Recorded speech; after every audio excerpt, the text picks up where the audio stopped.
What's up everybody and welcome to my Rexxar Hero of the Storm preview. In this video I would like to show you why Rexxar was such an amazing experience during Gamescom and why I thoroughly enjoyed playing him and why I think that he has huge potential to have an impact on both casual and competitive play. Alright, so first let's take a look at his abilities. His Q ability, called Spirit Swoop, causes Rexxar to summon a hawk companion that flies in a straight line, slowing and damaging all enemies in its path. In my opinion, Spirit Swoop is a solid and straightforward ability that enables Rexxar to slow multiple enemies in order to chase them more efficiently. It is important to keep in mind that this ability synergizes extremely well with his W ability, as it allows Misha to catch up to fleeing enemies and then stun them. There is a level 4 talent in Rexxar's tree that increases Spirit Swoop's range and movement speed slow, which I found particularly useful.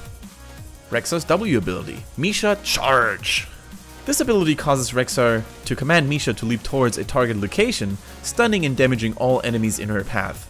I noticed that Misha Charge was by far the most impactful ability when I played as Rexxar. If you manage to control and position Misha effectively, this ability allows you to stun and damage multiple enemies at the same time, which can single-handedly decide the outcome of a teamfight.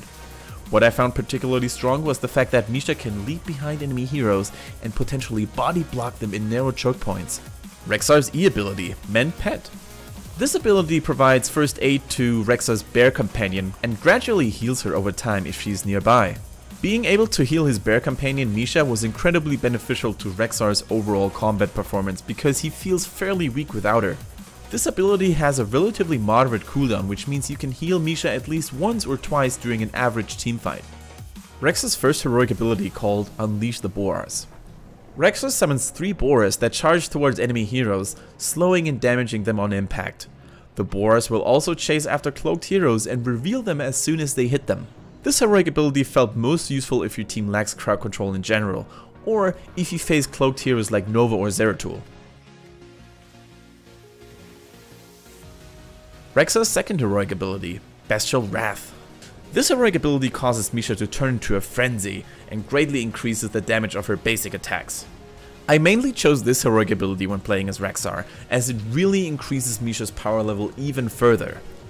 While Bestial Wrath is active, Misha's basic attacks deal more damage, which is very useful to burst down a single target very quickly. So to conclude this video guys, I would like to give you my personal opinion on Rexxar, based on the experience I had playing him during Gamescom. First of all, controlling Misha felt very smooth. However, it took some time to practice to use his trait correctly, switching between Misha's aggressive and passive stance, for example. Furthermore, Rexxar is definitely not a tank, even though he's labeled as a warrior. Also, I found a so-called Misha build, which features talents such as Grizzled Bear, which provides her with block, Wildfire Bear, which provides her with Burning Rage, and Frenzy of Kalimdor, which adds a movement slow effect to her basic attacks. Very strong. I think I had best results by far whenever I chose that bear build. Another thing to keep in mind is that Rexxar has a talent that increases his attack range by 25%. This felt extremely useful. I played Rexxar 4 times. Every time I was able to be the top damage dealer of my team. Although I might actually add that Misha played a huge role in that. And I would say that about 40 to 50% of Rexxar's overall damage comes from Misha. I found that changing Misha's stance is very important to increase Rexxar's overall combat performance, and this should be the first thing you're gonna practice rigorously. Alright, that's it for Rexxar guys. Hope you enjoyed this video. If you did, then please let me know. Drop a thumbs up, even a subscription maybe, and stay tuned for more Hero of the Storm goodness. Thank you everybody for watching.